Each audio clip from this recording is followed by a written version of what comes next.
I want to kind of get into chapter 4 a little bit more. We did that already a little bit yesterday, and we'll discuss again here some of these slides. Chapter 4 is called Transcendental Knowledge. So as we had one of our groups yesterday describe that in describing Bhagavad Gita, Krishna has explained that one has to become purified, and various ways to become purified. One needs knowledge, and then in chapter 4, he explains how to get that knowledge. So now chapter 4 describes about knowledge, and it starts off with knowledge about Krishna. So Krishna explains that he spoke the transcendental knowledge to the sun god Vivishvan.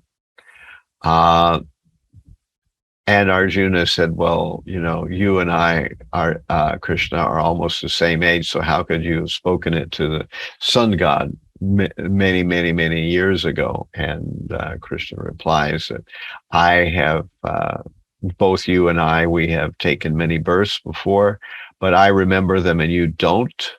So this is how Krishna is describing, the fact that he can understand what's going on, whereas Arjuna does not. All right, so then we hear about Varnashram Dharma. We hear about how various different people in different varnas or in different modes of nature. We hear about the mode of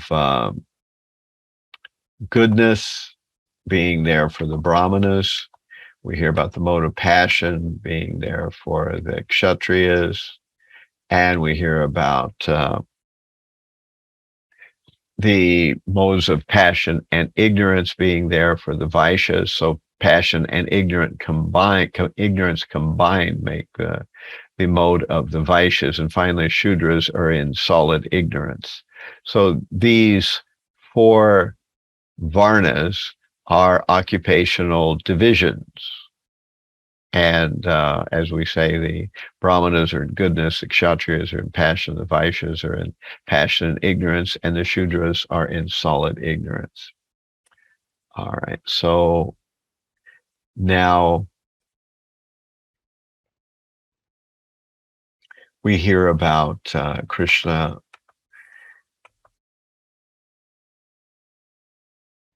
explaining how jnana can be bhakti, how we can engage in knowledge, and how that knowledge can help us in the process of bhakti.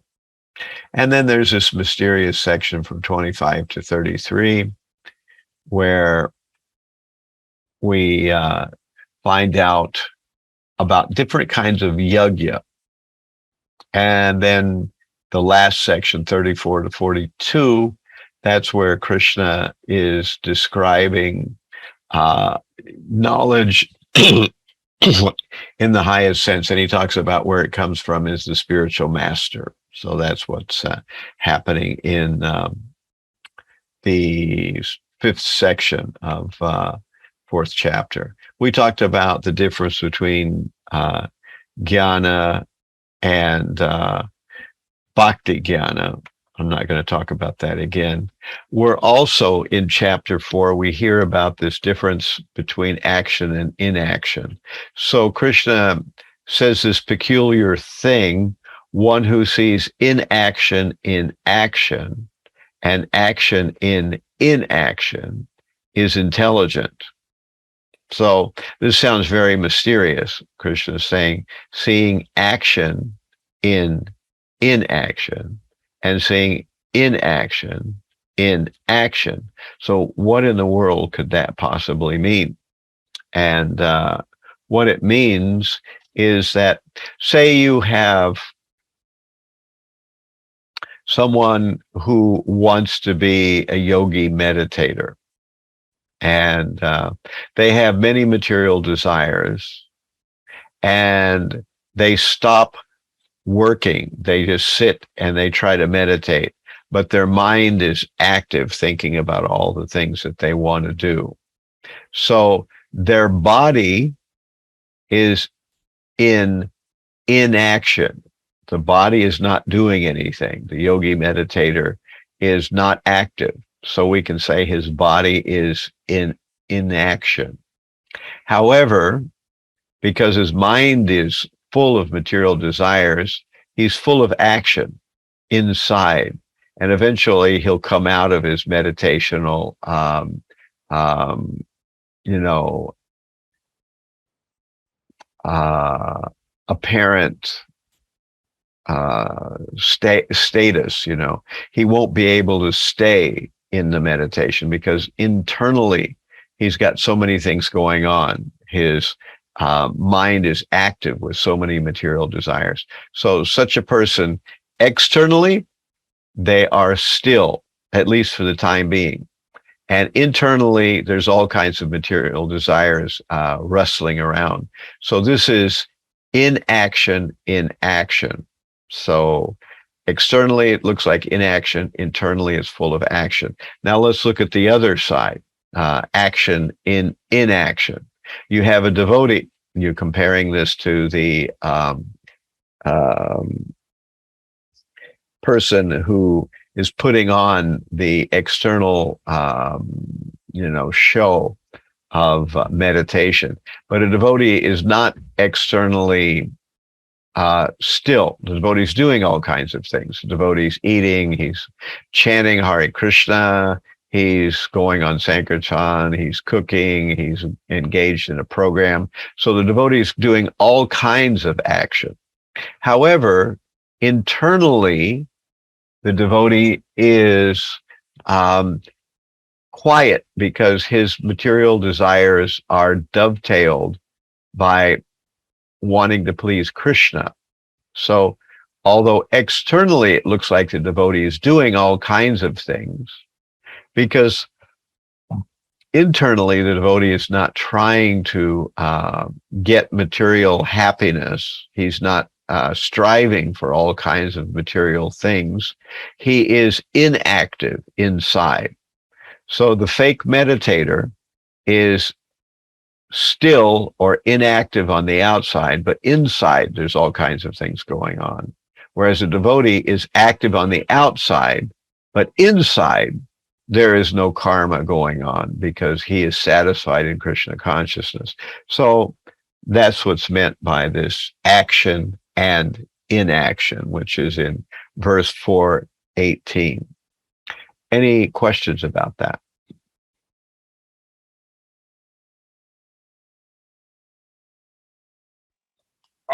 Well, I don't know if I have a question, but I definitely have heard that verse a few a good few times, and Uh-huh. that really just was not what came to mind. So, like I'm really just having to shift my because I really thought that meant something totally different. What did you think it And meant? Let me know. well, like I thought it meant like when somebody, because like everything was in the context of like a war. That like in the way that I'm reading it, it's in context of um Arjuna's situation. So it was kind of confusing. But what I thought it meant was that like a person who like sees someone not fighting and but like still sees like the action in not fighting, like they see like the action of like it might be to tolerance, or like they see like there's a deeper action in not doing something, and then a person who sees someone doing something and then really like sees, I guess that, it really isn't a right action, or like just not seeing the value of an action that a person has taken is intelligence. And I I don't really, I guess, I came up with that from the context. And then I think there's another verse that says like inaction is a sin, or something like that. Like to not act is a sin, which was also, like that verse, I don't know if it comes after, but I'm not, yeah. So I understand what you said, but it's really just a big shift, because like I remember those verses, and like I just had a real different concept of what they meant. Yeah. Well, in one sense, Arjuna, if he does not act on the battlefield, that's also an example of the same thing. If Arjuna chooses not to fight, externally, he's not acting, so that's inaction. But because he's supposed to fight, he's picking up karma. So internally, it is action. Something is happening inside. He's getting karma as a result. And similarly, if Arjuna decides to fight, then that means that externally he's going to be acting. He won't be still externally, but internally, because he's doing the right thing, he's doing his duty and he's pleasing Krishna, he's not getting any karma. So also that's externally action and internally no action or reaction. And similarly, like if he fails to fight, then externally it looks like inaction, but internally it is action because he's failing to do what he's supposed to do and he's going to get karma. So that's also there. That's another way to see it. Okay. Thank you. Yeah, but thank you. Okay. So we talked about this first verse where the personality of Godhead says, I'd instructed this imperishable science of yoga to the sun god Vivishwan, and Vivishwan instructed it to Manu. So we have this idea of disciplic succession, which we hear about quite a lot. The idea of Vedic knowledge is that knowledge is passed down from guru to disciple, and then it's expected that the disciple will become the next guru, and he'll pass it down to his disciples, and then on it goes as a chain. Therefore, when we read the scriptures or we have questions, the disciplic succession is what answers those questions and keeps the philosophy from drifting, because we have the present acharyas and we have the past acharyas. And the present acharyas have to explain the same philosophy as the past acharyas. So therefore, there is no change from generation to generation. All right. So now we're talking about why Krishna appears.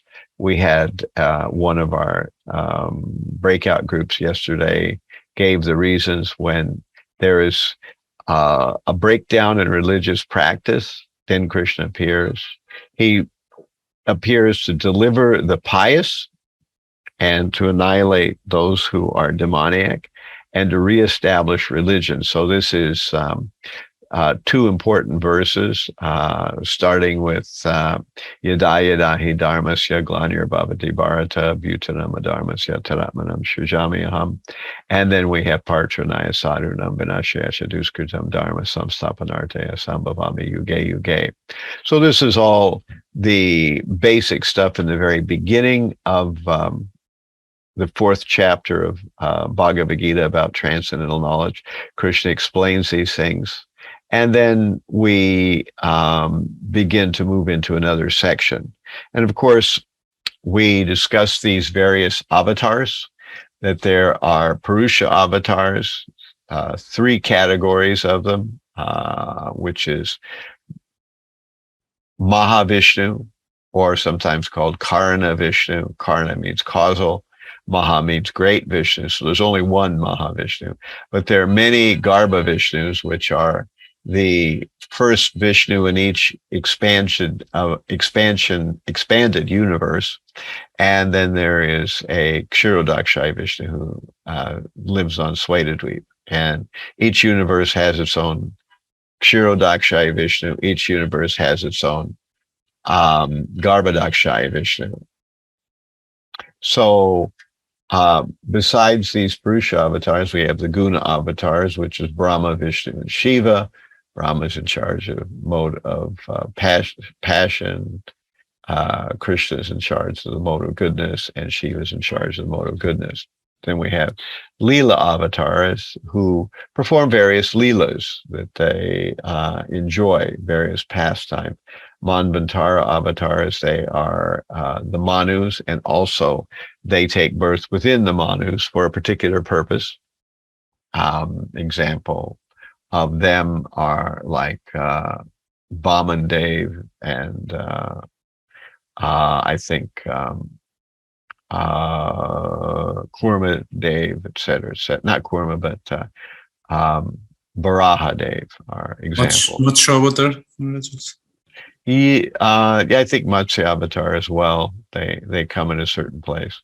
What you see on the right on this particular slide is the Dasa avatars, which are listed by Jayadev Goswami in his famous song, where he says, Keshavadrita, Kurma Sharira, Keshavadrita, Narahari Rupa, Keshavadrita, Meena Sharira, Keshavadrita, Buddha Sharia, and in this song, he lists 10 avatars. But they're avatars. We're talking about categories of avatars on the left here. So what's on the left are categories of avatars. On the right are actual avatars, individual avatars. So the Yuga avatars bring the Yuga Dharma, and we have a whitish incarnation in Satya Yuga with matted locks and 4 arms carrying a water pot, who brings the meditational Yuga Dharma of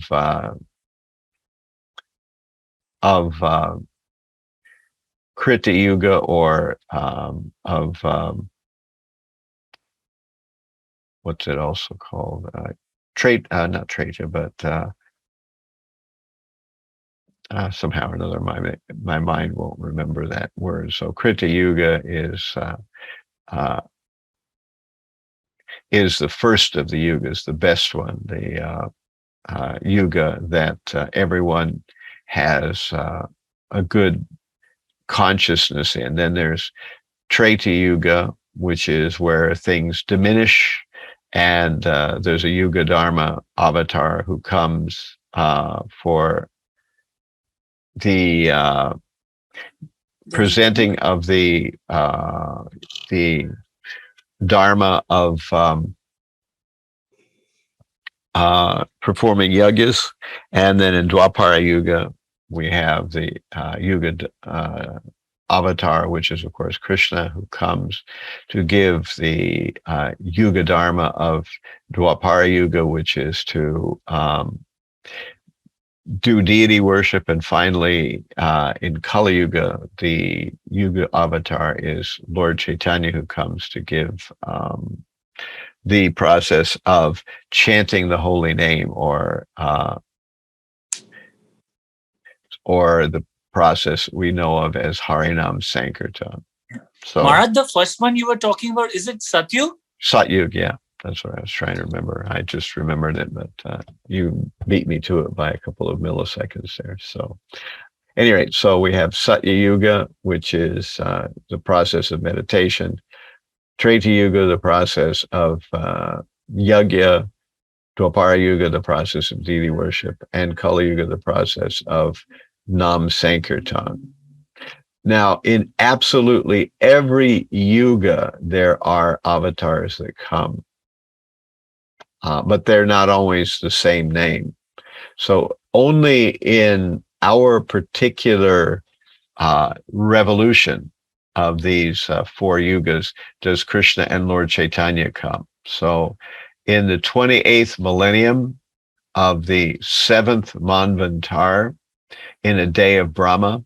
So in a day of Brahma, there are 1,000 yuga cycles, also sometimes called a Divya Yuga.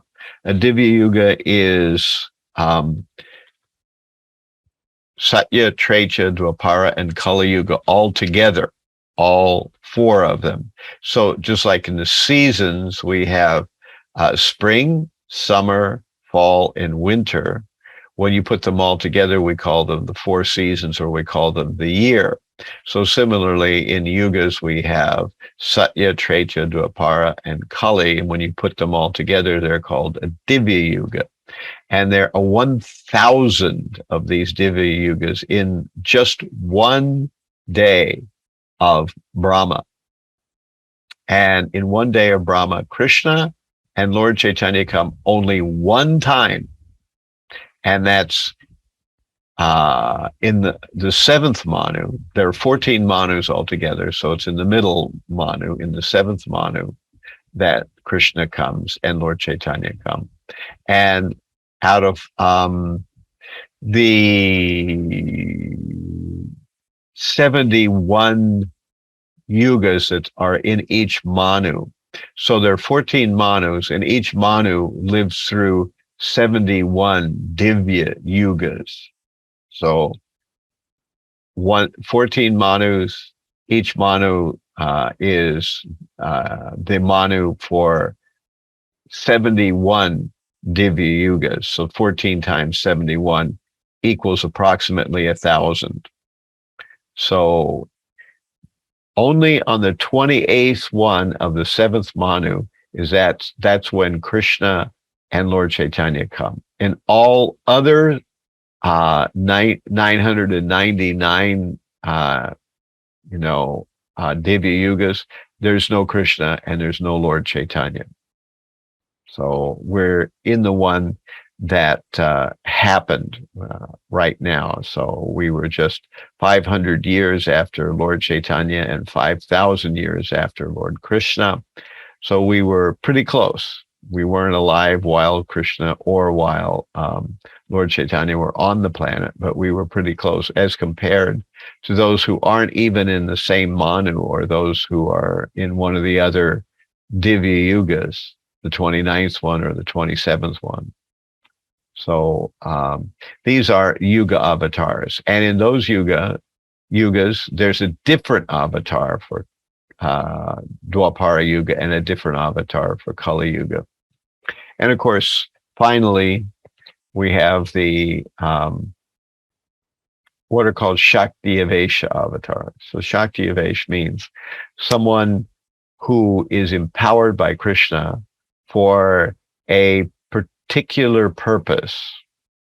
Like Vyasadeva was the incarnation of literature. We have, Jesus Christ. We have Prabhupada. We have many other Shakti Avesha avatars. All right, so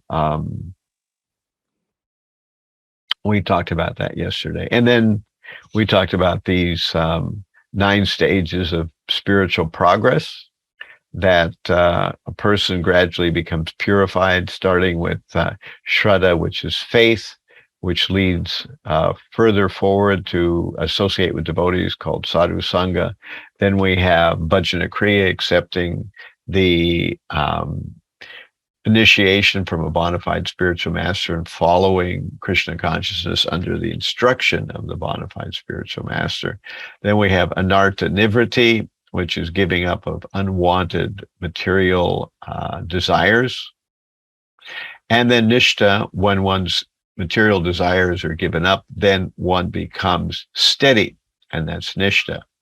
Then, as one is steady for some time, one begins to develop an actual taste for Krishna consciousness, where we're no longer even tempted so much to deviate from Krishna consciousness. We are so happy to engage in Krishna consciousness that we are not interested even in material sense gratification.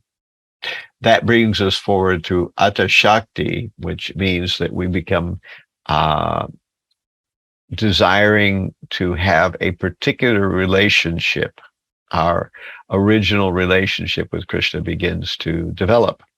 And when it does develop, then we move forward into bhava, where we're engaged in that relationship quite constantly. And finally, prema, where we have finally reached the full purification of our relationship with Krishna. We're spontaneously attracted to Krishna, and so we're not having any kind of desire to do something else. We are ready to go back home, back to Godhead.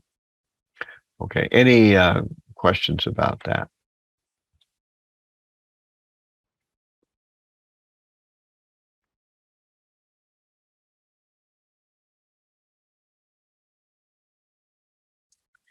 All right. Maharaj, just out of curiosity, I wanted to know, Satyug, then it should be actually Maharaj Dwapar, Treta, and Kali Yuga. Why this overlap? Because I was reading in Bhagavatam, first canto, that it overlapped. But normally it's like Satyug, Dwapar, Treta, and Kali Yuga. Is there any reason that this time it overlapped?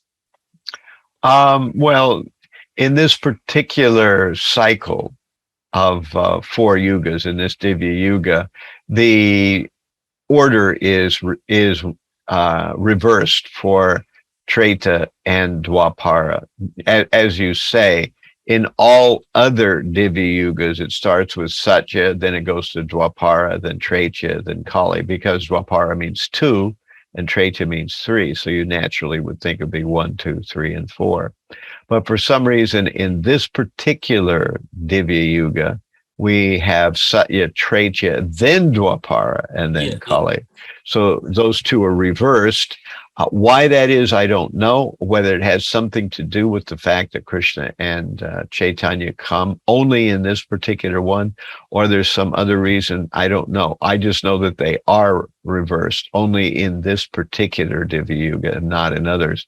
But why exactly that is, I never heard or read anywhere. Yeah, it was just a curiosity, Maharaj, that, you know, why it overlapped. Yeah. Okay, Maharaj. Thank you, Maharaj. Okay. So now we have this verse 424.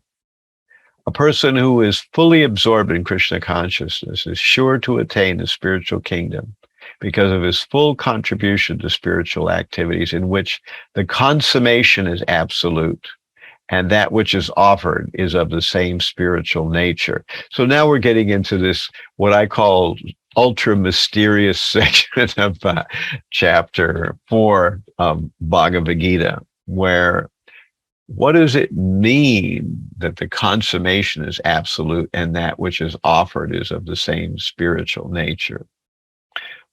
Well, one thing we know is that Krishna, his name, form, qualities, and pastimes are non-different. So also Krishna and devotional service are non-different. So when we're serving Krishna, the person we're serving is Krishna. The devotional service we're doing, or bhakti, that's also Krishna. The desires we have are for Krishna. And the result we get is we go to Krishna. So it's kind of all these things are the same. The process we're using is Krishna. The person we're doing it for is Krishna. The desires we have are for Krishna. And the destination we're going to wind up with is also Krishna. So that's where this verse is. And then right after verse 24, Krishna lists this large collection of different kinds of people who do yajna. So earlier in chapter 4, we heard that that jnana can become bhakti, that we can use knowledge about Krishna to perfect our bhakti, which is what Krishna is telling Arjuna.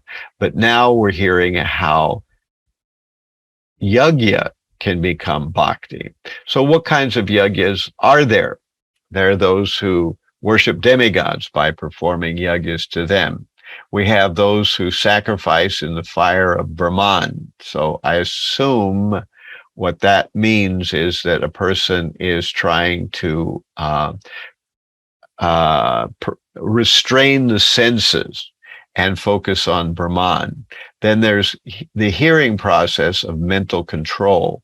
So in this case, a person is hearing various Vedic formulas and philosophy, and by hearing those formulas and philosophy, they're focusing on Krishna. And so they are sacrificing. They could be hearing other things, but they're sacrificing for Krishna. And they're sacrificing by hearing about Krishna's philosophy and his process. Now, some offer objects of the senses in the fire of the senses. So others are restraining their senses from various material things. And in this way, they are offering a sacrifice to Krishna by restricting the senses from things that are not appropriate and only allowing the senses to be engaged appropriately for Krishna. Then the breath and the fire of the controlled mind. This is the yogis who are drilling the respiration, the pranayam, and eventually by changing the way they breathe, they are able to control the mind, and this goes deeper. And of course, the practice of Eightfold Yoga is the follow-on to that, where a person practices more than just pranayam, but it does, dharana and dhyana and samadhi and the other aspects of it. Now, some people sacrifice their possessions. Those are people who give in charity, and or those who take vows of poverty, et cetera, et cetera. This is another kind of sacrifice a person can do.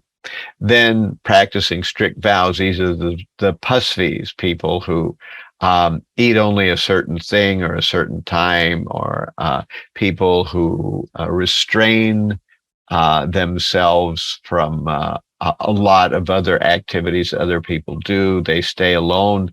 They live in a cave, et cetera, et cetera. And then there are those people who study the Vedas, people who their sacrifice is that they are engaged in reading the Vedas. And finally, those people who are yogis who get to the stage where they can remain completely in trance. So all these are various examples of different kinds of yajna or sacrifice. And now, why are we hearing about all these? Because anyone who does any of these things, any of these sacrifices, they will wind up getting transcendental knowledge. So by doing these sacrifices, the result of these sacrifices will be transcendental knowledge. That's what we're learning about.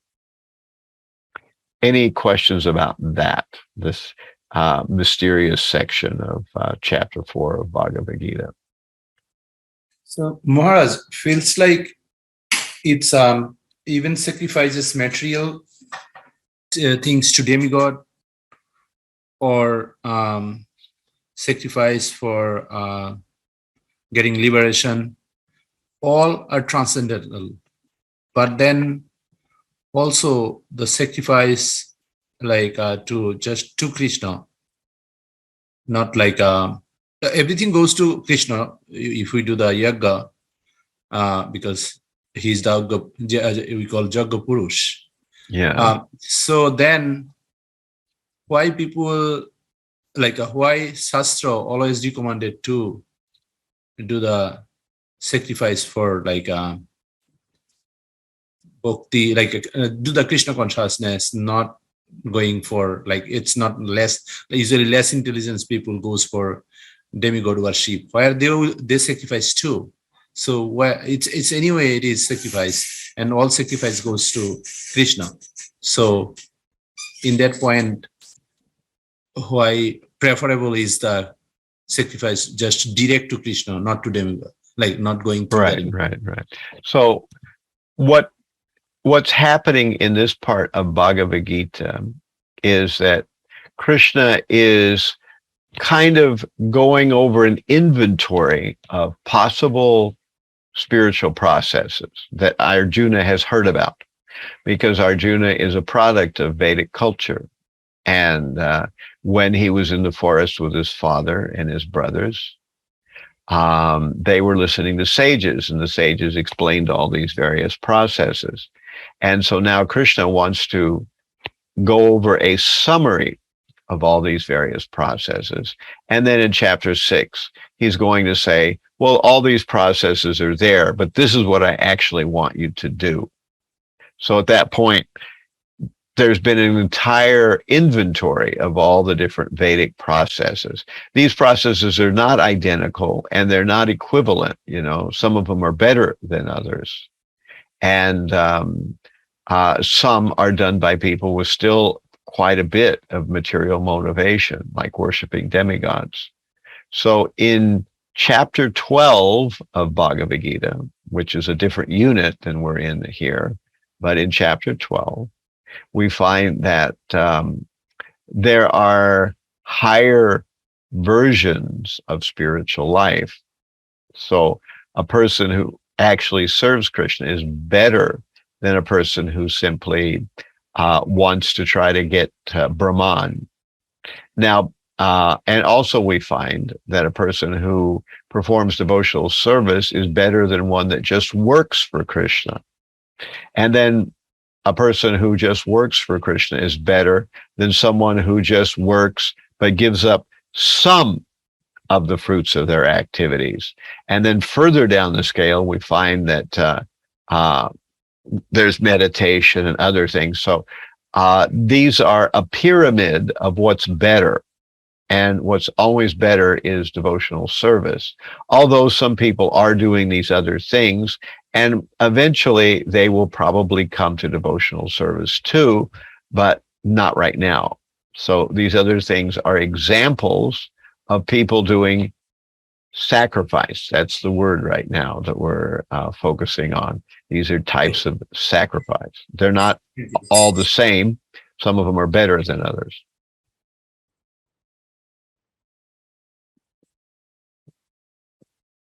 Thank you, Maharaj. Okay.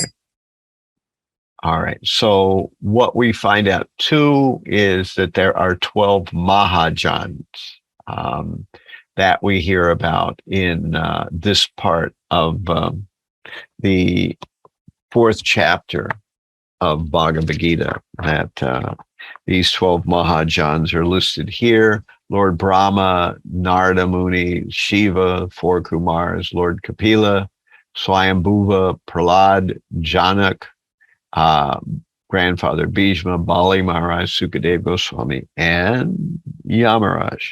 So these are our Mahajans.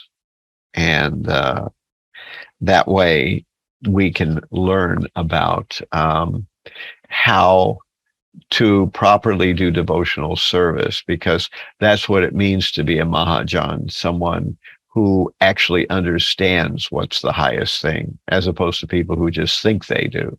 So these are very special.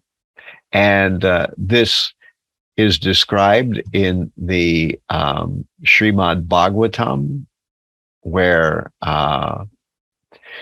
the 6th canto, Ajamil is protected from being taken by the Yamadutas, by the Vishnu Dutas, and the Yamadutas become angry, and they go to tell Yamaraj that they were supposed to get a sinful man, but he was not they couldn't get him because he was stopped. They were stopped by the Vishnu Dutas, and they are asking Yamaraj, how can this be? And so Yamaraj explains that I'm not the highest. You think I am, but actually there's someone higher than me, and that's the Supreme Lord. And that only these 12 people know the absolute conclusion of Vedic scriptures. So that's what's going on here. Now,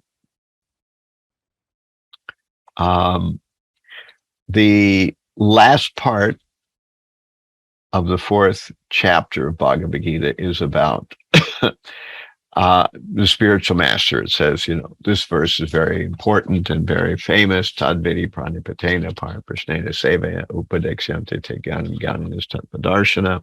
Try to learn the truth by approaching a spiritual master. Inquire submissively, render service. Self-realized souls can impart knowledge unto you because they have seen the truth.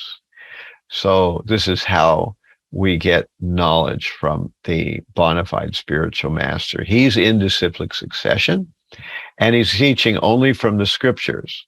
So we have to inquire, serve, and we have to approach. So these are the 3 qualifications of getting the mercy of the spiritual master. And that's kind of a wrap-up of chapter 4 of Bhagavad Gita. Any questions about any of that?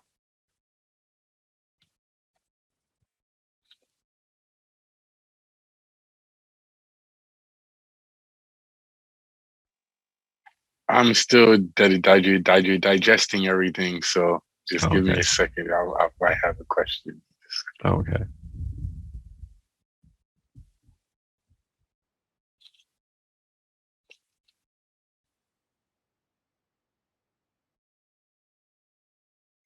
So we also learn that a person who does not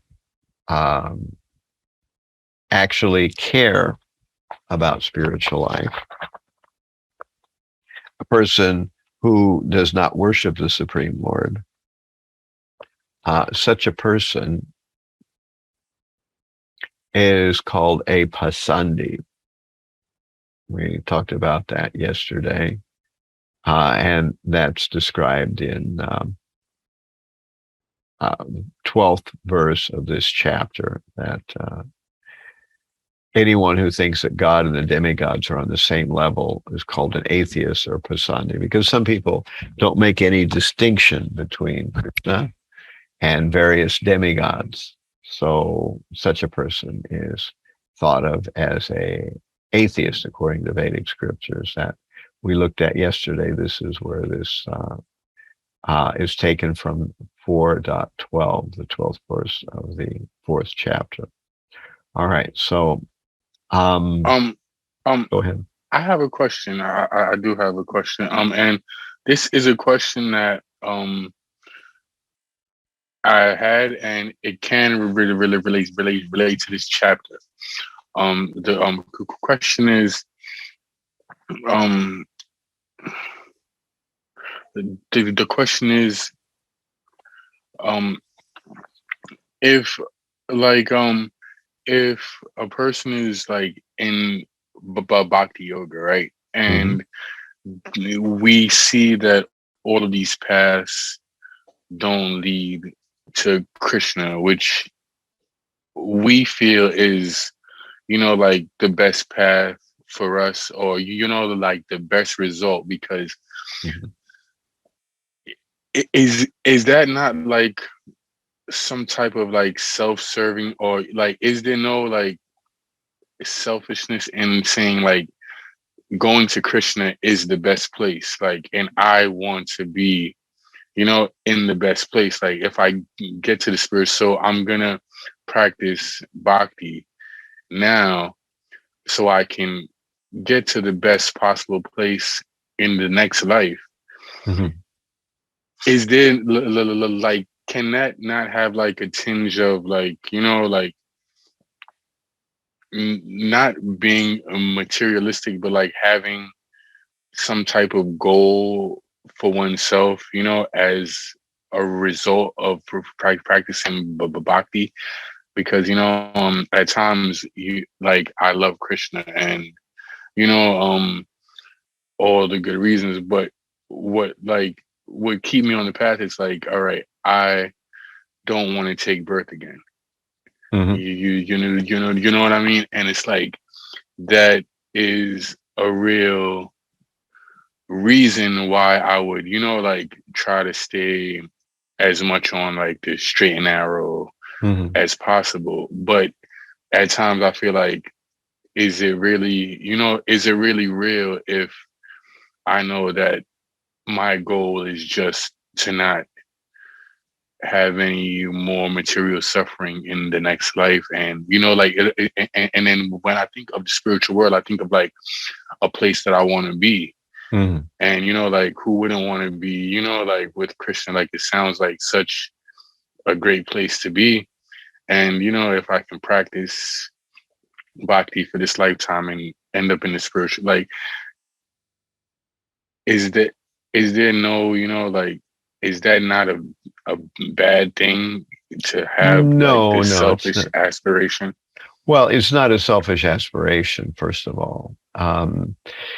What a lot of devotees confuse is that we're not saying that you want to be free from desire. We're saying you want to be free from material desire. And what's the difference between regular material desire and spiritual desire? There's only one difference. Both are desires, but material desire means that we want something for our bodily sense gratification, whereas spiritual desire means we want to please Krishna. So if we're desiring to please Krishna, we will do various services for Krishna. We're using our senses, just like the person who's using them for material sense gratification. But those desires are good desires because we desire them and Krishna also desires them. So there's nothing wrong with desires that we have that are the same as Krishna's desires. What gets us in trouble is when we have desires that are not the same as Krishna's desire. Now, it's said that we should just want to please Krishna, and we don't care whether we go back home, back to Godhead. And that's actually true in the highest sense, that the devotee just wants to serve Krishna, and he doesn't even want to ask Krishna or stand in line for going back home, back to Godhead, even though that's the goal of Bhakti Yoga, is to go back home, back to Godhead. But if one desires to go back home, back to Godhead, that's not exactly considered a material desire, because we want to go back, and so does Krishna. But a pure devotee doesn't even go that far. They just want to serve Krishna, whether it's here or in heaven or in the spiritual world or even in hell. They don't care where. They just want to serve Krishna. So is that the question that you had? Yeah. Well, it definitely answers the question that I asked, and yeah, it definitely answers the question because yeah, it was a thing on my mind where it's all right, Right. is this really the best intention? If this is what I'm expecting at the end of all of this, and I'm Right. if I have an expectation, is it positive thing? We have to have desires. The question is, are they material or spiritual? And if they're spiritual desires, that means they're the same desires as Krishna and the spiritual master have. And the highest thing is not even to want to go back home, back to Godhead, just to want to please Krishna and serve him wherever. But Prabhupada told us that if someone aspires to go back home, back to Godhead, because that is actually the goal of devotional service, that's not exactly a material desire, even though, we want something for ourselves. It's kind of, it is and it isn't, but it's, certainly not a very serious material desire. All right. So I want to have you all do the fake test now that is for chapter 4. And I will drop the link here into the chat, and I'll drop it into the WhatsApp. Let me get there. Where's WhatsApp? Here we go. So now I've dropped fake test for chapter 4. Again, these tests are closed book. I repeat, closed book. That means no notes, no books. You're not looking in Bhagavad Gita. You're not looking at somebody else's notes. You're not looking at the slides. You're not going to Siri or Cortana. You're just trying to see if from your memory you can answer these questions. This is testing your memory. It's not testing how you can research Prabhupada's books. It's testing your memory. So just answer them from what you can remember. You're not getting a grade for them anyway. So, and it helps you to make your memory strong. Now, again, these are true and false, so I'm more of a stickler about them. And I'm really interested in the answers according to what is said in Bhagavad Gita, chapter 4. All right? So take it away. We have chapter 4, and we'll give you about 15, 20 minutes to answer these true and false questions. And then we'll come back together and terminate or end today's session. All right? So anybody have any questions or anything they want to say before we start the test?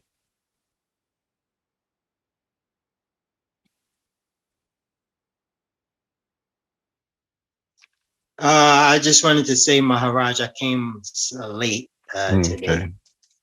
Okay. Yeah. All right. So right now we're set to take the test. So you see the URL, the link for it, and click that link and take the test. And I will be quiet then for the next 15, 20 minutes until everybody comes back.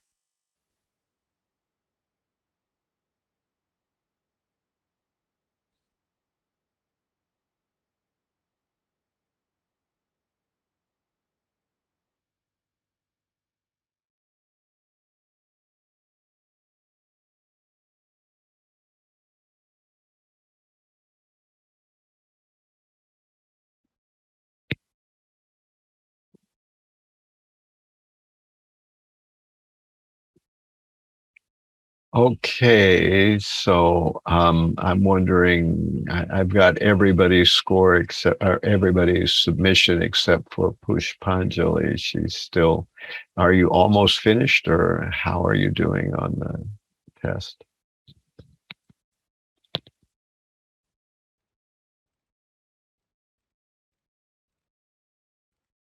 Unmute. Hare Krishna. I don't know. Something did happen. I'm so sorry.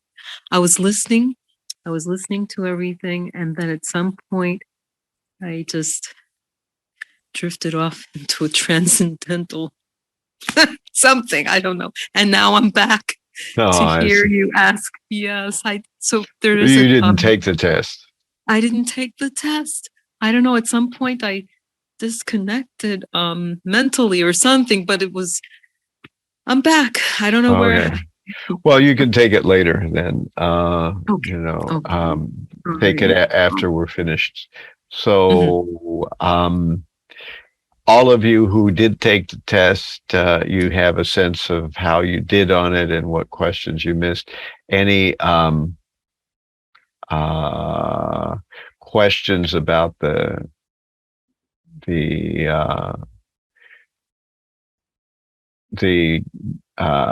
questions or their answers or any of that kind of stuff? Excuse me. Yeah. Yeah. I guess I do have a question. Um. Okay. Inquisitiveness. Mhm.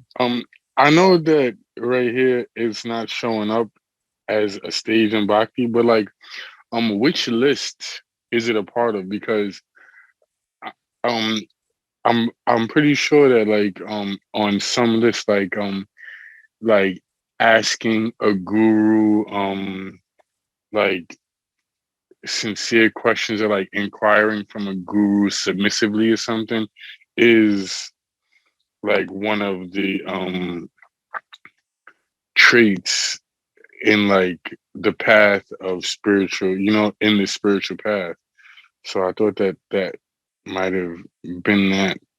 Oh, And you're talking about question 11? Is that the one you're talking about? yes. I'm talking about question 11. Yeah. Well, don't get it confused. In the back side of the end of chapter 4, we have that one has to approach a bona fide spiritual master, render service, and be inquisitive. That's the process of approaching a spiritual master. That's different from the 9 stages of progress. So the 9 stages of progress, if you look there, there's Shraddha, beginning phase, Sadhu Sangha, association, Bhajana Kriya, devotional service, Anartha Nivriti, diminishing unwanted habits, Ruchi, taste, Ashaktis, attachment, Bhava is emotion or affection, and Prema is love of God. So inquisitiveness is not one, you know. Okay. So it's what it is it's a part of approaching a spiritual master, but it's not one of the 9 stages or steps of spiritual Okay. progress. All right. Okay. I understand. But Yeah. yeah. You did pretty good. Thank you.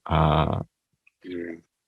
Eventually, when we do our other tests, we're going to have to we're going to have to be able to name the 12 Mahajans and all that kind of thing. So, and we'll have to name these 9 stages of devotional progress. So, right now we're just getting used to that idea. Got it. Okay. Any final questions from anybody out there in our process here of Bhakti Sastri? Because I can wrap it up here. We're at 8:00. Everybody have a happy Govardhan Hill tomorrow. We'll have a big festival here at Brooklyn Temple with all kinds of sweets. Maharaj will come, Maharaj. Hare Krishna. Yeah, tomorrow. We are expecting today also, but we couldn't make it.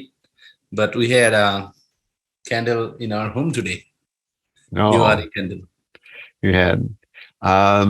So I didn't see too many people downstairs when I was down there a little while ago. So a few tomorrow people also came they back. have to come. That's why maybe tomorrow. Right. I think as what we're hearing is that most of the Hindus are celebrating Diwali on tomorrow, not today. I saw a list of what Diwali is. I never realized there's like 20 different things that Diwali actually signifies. I was amazed. Sumitra good Krishna. News, we are getting our day close on Diwali from next year. Your day close? The day will be closed on the Diwali day. Especially the school in this country. Yeah, that's not this year, but from next year. I see. So New York State or New York City has recognized Diwali as a holiday. Which one is it? I think state, but I don't know federal. But it's already announced in some news. Okay, so thank you all very much for sticking with the Bhakti Sastri, and we'll see some of you tomorrow for the big festival here at Radha Mandir. Vanchakopati Visha, Kripa Sindhu Bheva Chapati Pamani.